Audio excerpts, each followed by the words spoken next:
satu benua namanya Pangaea. Pangaea ini kemudian pecah jadilah kayak dunia yang sekarang. Kalau Anda nanti mau googling di internet, googling di Yahoo gitu ya. Jadi ketik Yahoo terus ketik Google gitu ya, muncul, nah baru nanti tulis lagi Pangaea itu Anda tulis, dan bagaimana kemudian proses pemecahan ini, nanti Anda akan dapat di situ bahwa tengah-tengahnya benua Pangaea yang satu itu adalah Arab Saudi. Bukan Arab Saudi, Jaziratul Arab. Tengah-tengahnya di daerah sini. Nah, ini tengah-tengahnya di sini, Jaziratul Arab, Syam. Nah, itu tengah-tengahnya di sini. Makanya namanya ini adalah the center of the world. Ini adalah pertengahan dunia, the cradle of the civilization, rahimnya peradaban. Adanya di daerah Timur Tengah, Jaziratul Arab, Syam, dan seterusnya. Bisa dipahami sampai di sini Bapak sekalian? Nah, jadi daerahnya di sekitar sini. Dari sinilah lahir peradaban pertama manusia yang ada kenal dengan nama peradaban Mesopotamia. Pernah dengar? Mesopotamia, lalu kemudian Ibrahim lahir di situ. Kalau kemarin yang pernah dengerin saya kemudian ceramah tentang Ibrahim, Ibrahim lahirnya di sini. Kelihatan nggak nih? Nah, lahirnya di sini, di atas Teluk Persia namanya kota Ur-Kasdim. Sedangkan Mesopotamia itu memanjang sampai ke atas sini, seperti bulan sabit. Nah, ini adalah kemudian daerah atas, paling atas ini sudah Turki, Sandi Urfa. Nah, itu adalah kemudian Mesopotamia. Gampangnya yang pengen saya sampaikan adalah disinilah namanya titik tengah dunia. Jadi kalau Anda ditanya di mana titik tengah dunia, disitulah terjadinya. Dan kalau ibarat dunia ini adalah sebuah sinetron, maka kira-kira syuting paling banyaknya di mana? Syuting paling banyaknya di mana? Di kampung, enggak, di daerah pertengahan dunia. Paham sampai di sini? Maka wajar seluruh kejadian-kejadian dunia itu semua berkisar di pertengahan dunia situ. Kemarin ada yang nanya saya, Ustadz, kenapa ya kota-kota besar itu nggak pernah ada di atas dan di bawah, semuanya tengah-tengah situ semua? Ada daerah-daerah sini semua, ini pertengahan dunia semua. Lah wajar, lah kenapa? Di situ tempat syuting paling banyak. Di situ tempat Nabi muncul paling banyak. Maka kalau Nabi muncul, ya munculnya pasti di daerah-daerah sini saja. Nggak mungkin ada di tempat yang lain. Ini namanya pertengahan dunia. Berarti contoh, kemarin ada yang bilang Nabi muncul dari India misalnya. Benar atau salah? Oh jelas salah. Secara statistik nggak mungkin. Itu namanya pencilan. Dari segi data seluruh nabi munculnya di daerah Timur Tengah. Maka inilah pertengahan dunia, dari situ nabi-nabi banyak muncul. Kenapa gak di tempat yang lain? Karena di situ konsentrasi manusia. Jelas Bapak Ibu sekalian. Apalagi nabi di Indonesia nggak ada. Main TikTok lagi nggak ada, gitu ya, jelas ya. Nah, jadi ini adalah kemudian pertengahan dunia. Nah, apa yang terjadi pada pertengahan dunia ini? Ada banyak sekali episode-episode yang berlaku atau yang terjadi di pertengahan dunia. Episode pertama namanya Imperium Persia. Imperium Persia ini pernah membentang selama 1201 tahun, luas wilayahnya 7,4 juta kilometer persegi. Berapa luas?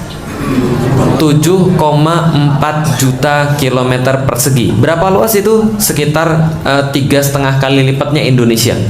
Indonesia tuh luasnya nggak sampai 2 juta, sak laut-lautnya sekalian. Tapi Persia dia punya luas berapa? 7,4 juta kilometer persegi. Lihat itu di depan, bayangkan kalau ini adalah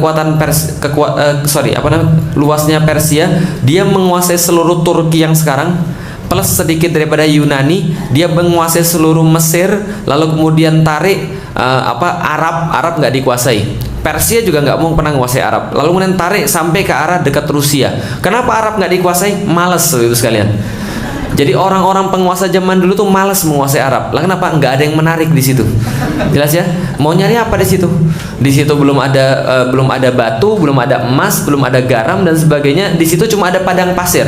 Emangnya mereka mau menguasai situ, mau bikin telur ceplok di situ di atas batu saking panasnya? Enggak. Mereka nggak tertarik pada Arab. Nah, itulah mungkin salah satu hikmah kenapa di Jazirah Arab itu dijadikan Ka'bah ada di situ. Supaya kenapa? Supaya orang yang datang ke situ benar-benar masabatan linnas, benar-benar berkumpul karena Allah, bukan karena yang lain. Coba Ka'bah ada di Jakarta. Nanti kalau orang pergi haji sekalian pergi ke pantai, paham sekalian? Niatnya nggak ikhlas kan itu kan ya. Tapi kalau ke Arab kita nggak pernah. Kalau ke Arab itu kita cuma mau lihat Ka'bah aja. Andai kan nggak ada Ka'bah di situ, nggak ada Masjid Nabawi di situ, kita juga malas ke situ, paham ibu sekalian. Nah itu salah satu hikmahnya adalah supaya kita tuh ikhlas, betul. Jadi niatnya tuh nggak ada yang lain. Buktinya begini, dari dulu Persia tuh nggak mau menguasai Jaziratul Arab. Lah kenapa? Nggak ada untungnya. Mereka di situ udah berantem sendiri, di situ nggak ada sumber daya, ngapain kita kemudian menguasai orang-orang Arab? Nah, tapi intinya kekuasaan mereka sudah 7,4 juta kilometer persegi, 550 sebelum Masehi sampai 651 Masehi, menguasai kemudian seluruh Jaziratul Arab, seluruh kemudian pertengahan dunia, termasuk Syam, termasuk kemudian Irak, Iran, dan Turki dan sebagainya. Peradaban mereka gimana? Wah, jangan tanya. Ini adalah pintu masuk kota Ctesiphon. Pintu masuk kota Ctesiphon. Jadi kalau Anda ini kan, kalau perumahan zaman sekarang itu kan, yang kalau perumahan-perumahan bagus, kalau sana gapuranya bagus kan gitu kan ya. Kalau misalnya contoh ada tempat yang kemudian piramidnya terbalik gitu kan ya. Ada tempat yang gapuranya 200 meter gitu ya. Ini gapuranya coba lihat itu. Itu kira-kira 60 meter di atas kepala. Buat lengkungan kayak begitu, dan jangan bayangkan ini dibangun tahun 2018. Ini dibangun tahun ratusan, teman-teman sekalian. Begitu hebatnya peradaban Persia pada saat itu, dan ini dulu kemudian gerbangnya menutupi seluruh kota. Tapi yang ketinggalan cuma ini doang. Ctesiphon yang merupakan kota yang punya pintu kayak begini, itu salah satu kota di antara kota metropolitan. Jadi kalau andaikan di Jakarta di Indonesia punya konsep metropolitan, Jabodetabek, Jakarta, Bogor, Tangerang, Depok, dan Bekasi misalnya. Mungkin Bekasi harus pakai paspor sekarang ya, Masya Allah. Nah, Ctesiphon itu dulu adalah salah satu kota di antara 7 kota metropolitan. Orang-orang Persia menyebutnya Al-Madain. Kota-kota yang 7 yang menjadi ibu kota yang saling berdekatan, dan itu sangat luas sekali. Nah, ini adalah ibu kotanya Persia, Ctesiphon, dan ada 6 ibu kota yang lain yang model kayak begini. Peradabannya keren, nyembahnya nyembah matahari, ibu sekalian. Ini adalah sebuah kota lagi di sana. Betapa bangunan-bangunan dibuat sangat bagus sekali. Walaupun mereka menyembah matahari, tapi tetap kita tidak bisa menafikan bahwa ini adalah salah satu peradaban yang sampai sekarang diceritakan oleh orang. Dalam setiap sejarah apapun, anak-anak kita belajar di sekolah pasti belajar sejarah Imperium Persia. Itu episode yang pertama. Episode yang kedua namanya Imperium Romawi. Ini episode yang kedua, namanya Imperium Romawi. Datangnya belakangan daripada Persia, tapi dia sudah membuktikan bahwa dia anak muda yang sanggup menyaingi kekuatan Persia. Romawi ini kemudian kekuasaannya ada di sebelah barat, kalau Persia ada di sebelah timur. Jadi kalau RPUL zaman dulu cuma 2 lembar, Bapak Ibu sekalian. Nah, kenapa? Negara di dunia cuma 2, timur barat. Barat Romawi, timur adalah Persia. Nah, barat dikuasai oleh Romawi, dan yang di tengah-tengah ini adalah namanya Laut Mediterania. Laut Mediterania. Laut Mediterania secara literally adalah kolam renangnya orang-orang Romawi. Kenapa? Lihat tuh, mereka menguasai seluruh wilayah-wilayah di sekitar Laut Mediterania. Mulai dari Spanyol, lalu kemudian Inggris, Anglo-Saxon, Prancis, itu semua belum ada. Itali, lalu kemudian Eropa Timur, dan ini perebutan kekuasaannya di sini, di Turki. Perebutan kekuasaan antara Romawi dan Persia. Sekali lagi, Arab Saudi dikuasai atau tidak? Enggak, males. Orang-orang Romawi, Persia nggak pernah ganggu orang-orang Arab. Lah kenapa? Males sekalian ya, nggak ada yang mau dikuasai di situ. Nah, lalu kemudian Mesir dikuasai sampai kemudian ke daerah Maghrib, di daerah Maroko. Nah, ini adalah negaranya Ustadz Abdul Somad, tempat belajar ya, Maroko. Nah, lalu kemudian ini semua dikuasai oleh mereka, namanya Maghrib. Kenapa Maghrib? Maghrib asal kata dari kata gharib. Gharib artinya adalah barat, al-gharbiyah. Gharbiyah, lalu kemudian barat, maka terbenam matahari namanya Maghrib. Nah, Maghrib itu artinya daerah Maroko, Afrika bagian utara. Maghrib. Ini wilayah mereka 5 juta kilometer persegi, 1480 tahun berkuasa, dan kekuasaan mereka juga sama-sama hebatnya. Dia buat salah satu keajaiban dunia namanya Kolosium. Kolosium ini, Bapak Ibu sekalian, adalah sebuah proyek pencitraan. Jelas ya? Jadi kalau Anda mau tahu tentang pencitraan nggak ada zaman sekarang aja. Zaman dulu sudah ada. Jelas ya? Karena kemaksiatan tuh nggak mungkin kreatif. Maksiat tuh gitu-gitu aja. Nah, ini ketika kemudian Kaisar Romawi menemukan ekonominya lagi hancur, lalu kemudian rakyatnya kacau, rakyatnya kemudian kurang makan, kurang kerjaan dan sebagainya, dia malah bikin hiburan, Kolosium, supaya rakyatnya tertipu dengan hiburan tadi. Lalu kemudian nggak peduli dengan kondisi yang sebenarnya, tapi tetap aja bagus. Yang pengen saya ceritakan adalah Romawi luar biasa. Romawi itu kekuasaan luar biasa hebat, teknologinya maju luar biasa, dan mereka mengadopsi agama Kristen nantinya jadi agama negara mereka dengan beberapa bangunan-bangunan yang sampai sekarang masih kita kenang. Berarti ada 2 episode. 1 episode namanya episode, 2 episode namanya episode Romawi. Tapi yang nggak pernah diajarkan di sekolah, ada episode yang ketiga. Yang episode yang ketiga ini lebih lama daripada episode pertama dan kedua, lebih besar kekuasaan daripada episode pertama dan kedua, lebih indah dan lebih berpengaruh daripada episode pertama dan kedua. Kira-kira episode ketiga ini episode apa? Ya, kalau nggak Islam kita nggak akan bahas. Cuma nggak ada nusantaranya di situ, jelas ya. Nah, Islam ya. Jadi episode yang ketiga adalah episode Islam. Nah, episode ini episode Islam. Bagaimana ceritanya? Nih ceritanya Ibu sekalian. Semuanya bermula pada tahun 1 Hijriah, atau kita kenal dengan tahun 622 Masehi. Maksudnya apa sih Masehi, Ustadz? Masehi itu artinya adalah tahun yang dihitung setelah lahirnya Al-Masih. Al-Masih. Boleh nggak Ustadz kita pakai tahun Masehi? Boleh, nggak ada masalah, nggak dosa. Loh, toh kita juga beriman pada Isa Al-Masih. Kita juga beriman pada Yesus Kristus. Sama nggak Ustadz Yesus Kristus dengan Isa Al-Masih? Sama. Bedanya cuma lafaz saja. Kalau Isa itu bahasa Arab, bahasa Ibraninya Isa, bahasa Yunaninya Jesus. Bahasa Arabnya Al-Masih, bahasa Ibraninya Mesias. Pemain bola paling hebat siapa? Nah, itu Mesias artinya. Mesias. Mesias itu artinya juru selamat. Juru selamat sama kayak Al-Masih yang dijanjikan. Al-Masih yang dijanjikan Al-Masaha. Asal kata adalah yang diurapi. Bahasa Ibraninya Mesias, bahasa Arabnya Al-Masih, bahasa Yunaninya Kristos. Jelas maksud saya? Yang tidak boleh mengakui dia sebagai Tuhan, itu nggak boleh. Tapi kalau nama itu kadang-kadang beda-beda. Di Indonesia namanya Muhammad, di Malaysia namanya Muhammad, di Betawi namanya Mamat. Tapi sama nggak? Sama. Di Turki Mehmed. Sama nggak? Sama. Di Cina Mo. Wah, udah gitu aja Mo. Itu jadi apa? Jadi marga. Contoh misalnya kalau ada orang marganya Mo atau Ma, itu berarti Muslim. Contohnya Ma Sanbao yang di Indonesia terkenal dengan nama Cheng Ho. Itu artinya marganya Mo Muhammad atau Ma Muhammad. Jelas sampai di sini? Nah, saya cuma pengen ngasih tahu Yesus Kristus itu tidak salah. Karena dia Isa Al-Masih. Berarti Al-Masihi yang dihitung dengan Masehi artinya setelah kelahiran Isa Al-Masih atau Yesus Kristus. 1 Hijriah itu sama dengan 622 Masehi. Artinya 1 Hijriah itu diperingati kapan? Dulu para sahabat debat. Kita harus punya tanggalan sendiri. Kita harus punya tahun sendiri. Lalu para sahabat mengajukan, oke, kalau gitu saya mengajukan tahun kita dimulai dari kelahiran Nabi Muhammad. Yang lain bilang, enggak deh, nanti sama kayak orang-orang Nasrani dong. Ya sudah, kalau gitu tahun kita dimulai dari turunnya wahyu, nuzul Quran. Enggak deh. Kalau itu ada apa? Semuanya debat. Akhirnya yang dipilih adalah pendapatnya Umar bin Khattab. Umar bin Khattab mengajukan ada satu momen yang sangat penting di dalam hidup kita, sekaligus di dalam agama kita. Momen itu bukan kelahiran Nabi, bukan juga nuzul Quran, tapi momennya adalah hijrah. Jelas ya? Dari Mekah ke maka namanya tahun Hijriah. 1 Hijriah 622 Masehi terjadi satu momen yang sangat penting di dalam Islam. Sebentar. Yaitu adalah momennya hijrahnya Rasul dari Mekah ke Madinah. Kemudian di Madinah beliau menegakkan sesuatu yang oleh para ulama-ulama disebut dengan Daulah Islam Nabawiyah. Saya jelaskan sebentar. Sorry, lagi agak batuk sedikit. Nah, jadi ini adalah Daulah Islam Nabawiyah, disebut dengan daulah artinya adalah negara Islam yang terletak di daerah Madinah. Daulah Islam Nabawiyah Madinah, atau disebut dengan ya Madinah saja, atau Daulah Rasul, terserah. Yang penting namanya adalah Daulah Islam Nabawiyah. Rasul menegakkan Islam yang berfungsi sebagai sebuah negara yang melindungi segenap umat Islam. Nah, itu benderanya Ibu sekalian. Yang di bawah itu bendera Rasul ya. Jelas ya, bukan bendera ISIS ya.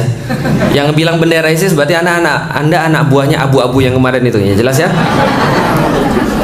Bendera Rasul kemudian berdiri di situ. Bendera Rasul ada dua, karena Troyatu sallallahu alaihi wasallam saudah waliwauhu abyadha. Sesungguhnya panji Rasul berwarna hitam dan benderanya berwarna putih. Maka ketika Rasul menegakkan Islam di sana, lihat sebelah kiri Romawi, sebelah kanan Persia. Yang sebelah kanan usianya sudah 1173 tahun, yang sebelah kiri usianya sudah 650 tahun. Bayangkan, yang sini sudah tua banget, hampir sampai ke ajalnya, yang di sini lagi muda-muda banget, lagi hot-hotnya. Paham Ibu sekalian? Sedangkan yang di tengah ini baru 0 tahun. Literally, secara benar-benar ngomong, Rasul diapit oleh dua raksasa dunia.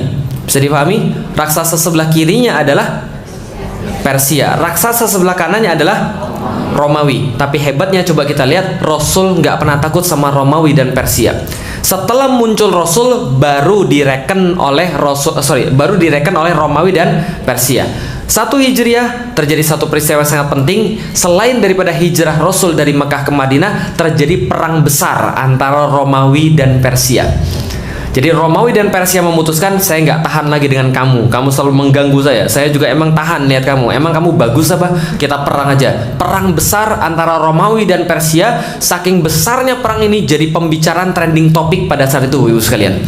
Ketika jadi trending topik pada saat itu, langsung kemudian didengarkan oleh para sahabat. Maka sahabat tanya pada Rasulullah Sallallahu Alaihi Wasallam, ya Rasul, kira-kira yang menang Romawi atau Persia? Ini adalah sebuah dalil bahwa para sahabat sangat memperhatikan kondisi politik dunia pada saat itu. Jelas sampai di sini? Jadi kalau ada yang bilang pada Anda politik itu nggak usah dipedulikan, yang penting kita sholat, dunia itu terlaknat dan seisinya. Enggak, para sahabat memperhatikan dunia pada saat itu.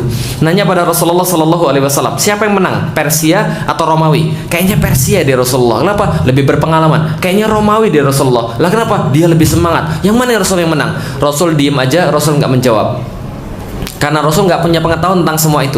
Yang jawab adalah langsung Allah Subhanahu Wa Taala menjawab pertanyaan para sahabat, siapa yang menang dengan pertempuran Romawi dan Persia? Apa jawabannya? Ini jawabannya. Ghalibatir Rum fi atnal ard. Kata Allah Subhanahu Wa Taala, Ghalibatir Rum fi atnal ard. Akan dikalahkan orang-orang Romawi di tempat paling rendah di atas muka bumi. Fi atnal ard. Ada yang bilang bahwa dalam waktu dekat orang-orang Romawi akan kalah. Tapi ada yang menarik, ternyata Romawi itu dihabisi sama Persia di Laut Mati, tempat paling rendah di atas muka bumi. Begitu akuratnya Al-Quran. Jadi Ghulibatir Rum fi atnal ard, akan dikalahkan oleh orang-orang Romawi oleh orang-orang Persia fi atnal ard. Tapi tidak selesai sampai di sana. Perhatikan, wahum mim ba'di ghalabihim sayaghlibun fi bid'i sinin. Akan tetapi mereka setelah dikalahkan sayaghlibun, akan hidup kembali atau akan menang kembali melawan Persia setelah fi bid'i sinin. Perhatikan, fi bid'i sinin. Bid'i ini dalam bahasa Arab adalah hitungan antara 1 sampai 9. Jadi kata Allah, Romawi akan dikalahkan. Setelah dikalahkan Romawi, akan menang kembali mereka melawan Persia. Kata Allah, dalam waktu 1 sampai 9 tahun lagi. Jelas sampai di sini? Nggak mungkin lebih daripada itu. Kira-kira kalau Allah yang bilang betul atau betul? Betul. 7 tahun berselang daripada ayat ini turun tahun 622. 7 tahun berselang daripada tahun itu, langsung kemudian ada satu kejadian yang sangat luar biasa, tanpa diduga, tanpa diprediksi oleh siapapun. Sebagaimana nggak ada orang yang prediksi Brazil kalah lawan Belgia, itu sekalian, nggak ada yang prediksi sama sekali. Atau nggak ada yang prediksi Jerman kalah lawan siapa tuh, Korea Selatan gitu kan ya, nggak diprediksi semua. Tiba-tiba muncul satu pahlawan hebat di tengah-tengah orang-orang Romawi. Dia menyatukan seluruh kekuatan orang-orang Romawi, muncul menjadi pemimpin yang sangat luar biasa hebat. Dan kehebatan dia diakui oleh musuh-musuhnya. Dia ambil balik seluruh wilayah-wilayah yang pernah ditaklukkan oleh orang-orang Persia. Dia memenangkan pertempuran itu tanpa kemudian orang menyangka. Orang-orang mengenalnya sebagai The Great Heracles. The Great Heracles. Namanya Heraklius yang hebat, Heraklius yang agung.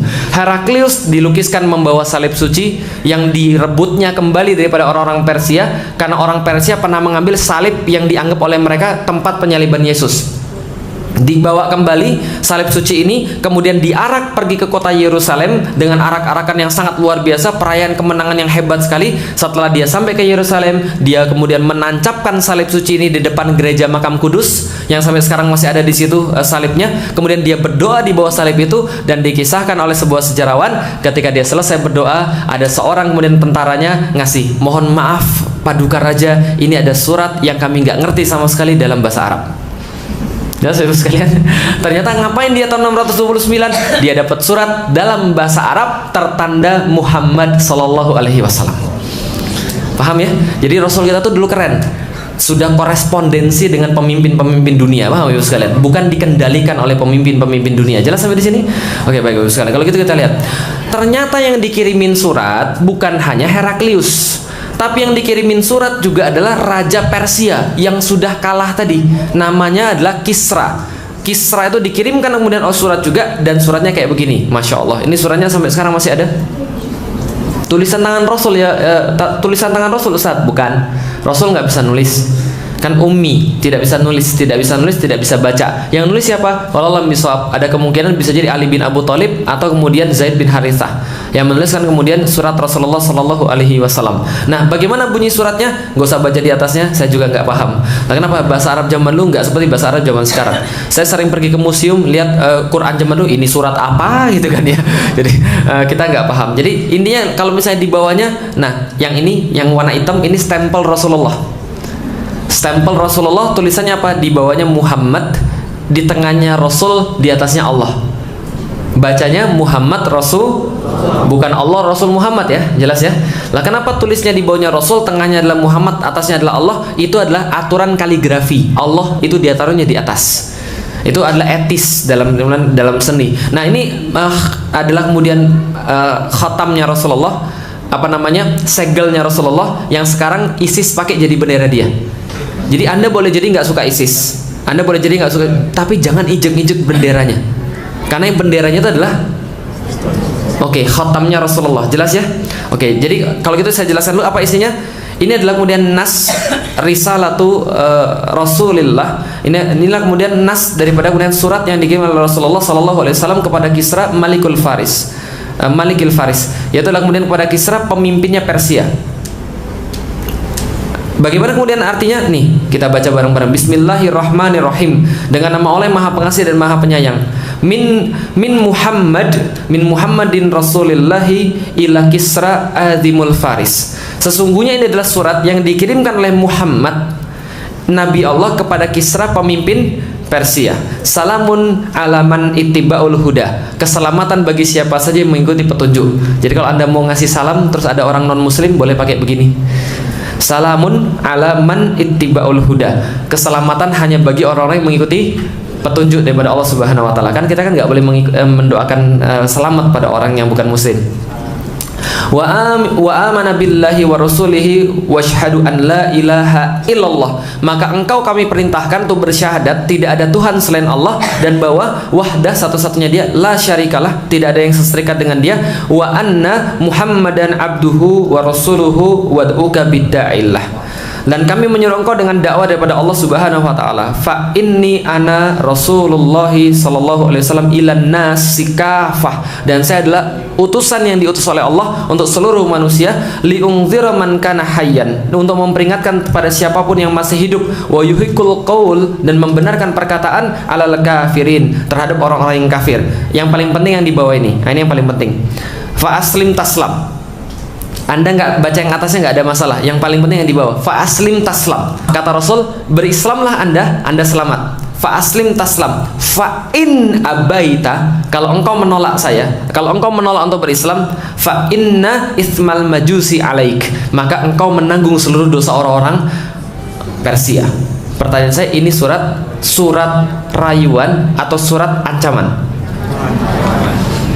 Surat peringatan atau surat ancaman? Dua-duanya, peringatan sekaligus ancaman. Dan ini suratnya ketika dapat sama kemudian didapat oleh Kisra Persia, langsung dirobek. Lah kenapa? Kurang ajar, kata dia. Lah kenapa kurang ajar? Bapak Ibu sekalian, namanya bawahan. Kalau ngirim surat kepada atasan, biasanya disebut atasannya dulu atau bawahnya dulu? Kepada Bapak yang terhormat, kepala bagian yang hebat sekali, tiada taranya, kegantengannya, terkenal seantero dunia, kan ditanya, dari saya hambamu, bawahanmu yang sangat baik hati juga, kami mau minjem duit, kan gitu kan ya, misalnya. Surat-surat kan begitu kan ya. Pertama disebutkan lu kepada siapa, dan lengkap dengan pangkat-pangkatnya untuk menghormati dia. Dari siapa yang sangat lemah ini, fakir, nggak punya apa-apa, baru tujuannya, saya mau minta libur, bisa gitu kan ya. Nah ini kemudian, ini etika surat. Tapi ini sangat sekali nggak etika menurut orang-orang Persia. Lah kenapa? Yang dikirim itu namanya Syahansyah, julukannya Syahansyah, raja di atas raja, Pak. Bayangkan. Jadi dia tuh sudah raja di atas raja pula. Lalu kemudian dia tuh menaklukkan banyak tempat. Walaupun baru kalah tapi pasukannya masih banyak, masih luas kemudian seluruh wilayahnya, tapi dikirim oleh min Muhammad, saya Muhammad, kepada Kisra. Itu dari kayak atasan pada bawahan, paham Ibu sekalian? Maka dia ngamuk, langsung dirobek-robek. Setelah dirobek-robek, utusannya mau diancam bunuh. Utusannya Rasul mau diancam bunuh, utusannya lari, lalu kemudian bawa kuda, lalu kemudian lapor pada Rasulullah, ya Rasulullah, ini suratmu dirobek-robek sama Raja Persia. Apa kata Rasulullah? Mazqallahu fi mulki. maka Allah akan merobek-robek kekuasaan dia sebagaimana dia merobek-robek merobek-robek surat dari saya. Kira-kira kalau Rasul sudah ngomong begitu kejadian atau tidak? Wah, hati-hati. Nggak sampai 20 tahun ibu-ibu sekalian, nggak sampai 20 tahun seluruh wilayah 7,4 juta kilometer persegi itu masuk dalam wilayah Islam. Paham ibu sekalian? 7,4 juta kilometer masuk dalam wilayah Islam oleh satu orang pemuda namanya Sa'ad bin Abi Waqqas sama Khalid bin Walid. Gitu ya. Itu ditaklukkan habis seluruh Persia. Jadi negara yang benar itu berkembang ibu sekalian. Itu baru benar kayak Islam pada waktu itu. Kalau negara kita kira-kira berkembang atau berkurang? Nah, itu contoh negara nggak serius, paham ibu sekalian? Saya nggak ngomong siapa-siapa gitu kan. Nah, lalu kemudian dikirim juga surat kepada Raja Romawi yang tadi saya bilang setelah dia berdoa di bawah salib tadi dia mendapatkan. Nah, ini surat buat dia. Aslim taslam, sama. Kalau kamu mau masuk Islam, taslam, kamu akan selamat. Ajroka bimarrotain, dan engkau akan diganjar oleh Allah dengan 2 kali ganjaran. Apa ganjaran duanya? 1 beriman pada Isa, 2 beriman pada Muhammad. Ayo masuk Islam. Kalau kamu tidak mau masuk Islam, maka sesungguhnya kamu akan tanggung dosa orang-orang Romawi. Ini peringatan atau ancaman? Peringatan atau ancaman? Dua-duanya. Tapi Raja Romawi Heraklius itu masih muda dan benar-benar berpendidikan. Nggak langsung dirobek. Dia bilang, ini dari siapa mas? Dari Muhammad. Muhammad itu siapa? Orang yang ngaku nabi di daerah Timur Tengah. Langsung dek dia. Lalu dia bilang, coba cari tahu tentang Muhammad.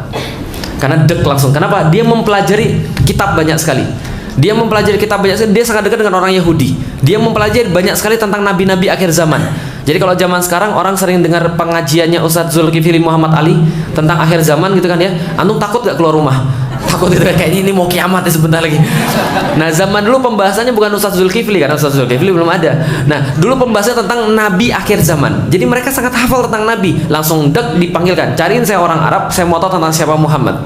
Maka kemudian dicarilah seluruh dicarilah di seluruh Yerusalem yang waktu itu namanya Ilia Capitolina. Jadi kapital Ilia itu dicari seluruhnya orang-orang di situ, dan Anda bisa menemukan nanti kisah ini di dalam Sahih Bukhari di bab paling awal tentang bagaimana kemudian dicarinya orang ini dapat orang Arab, pas pula dapat tetangganya Rasulullah, pas pula keluarganya Rasulullah, pas pula bangsawan Quraisy namanya Abu Sufyan. Nah, kenal. Abu Sufyan datang kepada Heraklius, dihadap-hadapkan pada Heraklius, dan mereka berbincang-bincang antara Heraklius dengan Abu Sufyan. Dan waktu itu Abu Sufyan belum masuk Islam. Nah, perbincangan ini panjang sekali. Anda bisa baca di Sahih Bukhari, silakan. Jadi saya nggak ngarang, ya. Jadi bagaimana kemudian percakapan mereka? Ditanya, bagaimana Muhammad? Dia begini. Bagaimana nasabnya? Nasabnya begini. Bagaimana bentuk fisiknya? Bentuk fisiknya begini. Bagaimana dia berantem dengan Anda? Kadang dia menang, kadang kami menang. Bagaimana tentang pengikutnya? Begini. Bagaimana akhlaknya? Begini. Panjang banget. Setelah kemudian mendengarkan seluruh tentang itu, Heraklius terdiam. Kemudian dia bilang begini, orang ini nabi. Jelas? Orang ini nabi. Dan kalau andaikan Anda bilang itu semuanya benar, maka sebentar lagi kekuasaan orang ini akan sampai di depan kaki saya. Dan kalau saya ada di depan dia sekarang, maka saya akan ambil kakinya dan akan saya cium kakinya. Kemudian Heraklius bilang begini pada seluruh orang-orangnya, keluarkan orang-orang Arab ini sekarang, masukkan orang-orang saya. Seluruh kemudian punggawa-punggawanya berkumpul di situ, seluruh jenderal-jenderal berkumpul di situ. Lalu kemudian ditanya sama Heraklius, menurut Anda semua gimana kalau kita masuk Islam aja? Gila, itu ada stres. Heraklius bilang ini, nggak jadi, saya cuma bercanda aja. Dia test in the water, karena nggak jadi, nggak ada yang mau. Lalu kemudian dia bilang, kembalikan suratnya kepada Muhammad, beritahu kami nggak akan masuk Islam. Jelas sampai di sini? Dia menolak masuk Islam. Nah, setelah kemudian dia menolak masuk Islam, ibu sekalian, ternyata Islam itu berlanjut menguasai kemudian setiap wilayah demi wilayah. Heraklius berakhir dengan sangat mengerikan sekali. Jadi kalau Anda nanti baca tentang Heraklius, akhir hidupnya ngeri. Lah kenapa? Menolak Rasulullah Shallallahu Alaihi Wasallam. Lah kalau Persia lebih ngeri lagi akhir hidupnya. Nah, lalu kemudian kaum muslimin menguasai seluruh wilayah sampai akhirnya menguasai wilayah bagian Romawi, dan tamatlah Romawi pada saat itu pada tahun 1453. Cerita tentang Muhammad Al-Fatih. Jelas sampai di sini terus sekalian? Masya Allah, lihat wilayah Islam cuma segini doang, Madinah setitik doang nih, cuma setitik doang, langsung jadi wilayah sebesar ini dalam waktu kurang daripada 100 tahun, Bapak Ibu sekalian. Termasuk menaklukkan Konstantinopel pada tahun 1453. Sekarang wilayah Islam, dulu wilayah Islam ketika masih jaya-jayanya itu wilayah Islam yang bisa saya kumpulkan. Dari Maroko sampai Merauke itu wilayah Islam.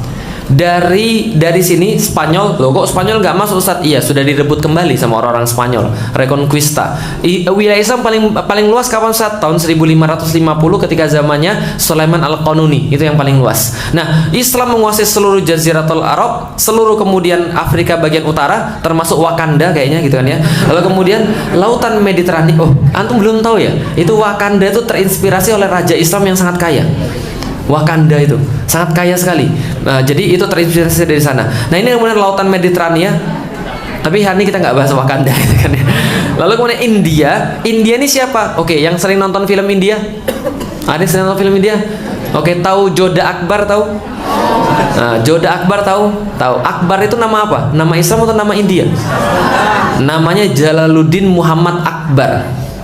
Jalaluddin Muhammad Akbar ini adalah cicit daripada Timurlang. Timurlang ini siapa? Keturunan Genghis Khan. Jadi Genghis Khan itu punya anak, lalu kemudian dia punya anak lagi. Nah, ini kemudian masuk Islam. Ogedei Khan namanya. Ogedei Khan kemudian punya anak-anak, nanti jadi Timurlang. Timurlang kemudian punya anak-anak, namanya tadi Jalaluddin Muhammad Akbar. Jadi dulu India tuh hampir semuanya Muslim. Sekarang aja masalah gitu kan ya. Nah, tapi kemudian lihat, ini wilayah Islam 20 juta kilometer persegi termasuk Indonesia. Anda pikir Indonesia masuk Islamnya kapan? Sebelum Hindu? Yakin? Enggak. Indonesia Hindu masuk duluan, Buddha masuk duluan. Kerajaan terakhir daripada Hindu Buddha adalah kerajaan Majapahit. Samudra Pasai itu masuk memang lebih dulu, tapi lebih dulu mereka Hindu dan Buddha. Majapahit itu terakhir pada tahun sekitar 1400-an, itu diganti oleh kemudian kerajaan Islam pertama, namanya kerajaan Islam Demak. Kerajaan Islam Demak, Raden Fatah itu anak Brawijaya V Majapahit. Lah kenapa kemudian dia bisa masuk Islam? Diutus Wali Songo oleh Mehmet Chelebi, penguasa Khilafah Utsmani pada tahun 1400-an. Bisa difahami sampai di sini? Lengkap ya, jelas ya? Nah, Islam kemudian memimpin sepanjang itu, dan tidak hanya memimpin sepanjang itu, dia memberikan keluar biasaan yang sangat hebat. Ditemukanlah kemudian teknologi nggak pernah ada pada zamannya. Dihiasilah dunia dengan kehebatan-kehebatan yang nggak pernah ada pada masanya. Orang-orang Arab Islam melukis langit-langit, lalu memberi nama-nama bintang di langit dengan nama-nama dia, gitu kan ya? Aldebaran, gitu kan ya? Lalu kemudian bintang apa lagi misalnya, yang kala jengking itu apa gitu namanya, apa namanya? Bukan Scorpio, itu bahasa Latin gitu kan ya. Segala macam lah. Nanti coba lihat bintang-bintang di langit yang namanya depannya al, itu semua bahasa Arab, gitu kan ya. Nah, artinya kemudian mereka, nah contoh misalnya begini,